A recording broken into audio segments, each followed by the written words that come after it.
শালোম আলাইকুম। আজকে আমরা দেখব ঈশ্বর সর্বব্যাপী। ঈশ্বর সর্বব্যাপী এর অর্থ কি? সর্বব্যাপী মানে ঈশ্বর সব জায়গাতে বিরাজমান, অর্থাৎ ঈশ্বর একই সঙ্গে একই সময় সমস্ত জায়গাতে বিরাজমান। অর্থাৎ যখন আপনি এখানে প্রার্থনা করছেন, আমেরিকাতে আরেকজন প্রার্থনা করছে, বাংলাদেশে একজন প্রার্থনা করছে, ঈশ্বর সমস্ত জায়গাতে একসঙ্গে থাকতে পারেন।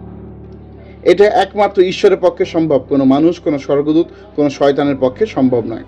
বাইবেল আমাদেরকে বলছে গীতসংগীত 139-এ পরিষ্কার করে বলছে 7 পদে যে আমি তোমার আত্মা থেকে কোথায় পালাবো।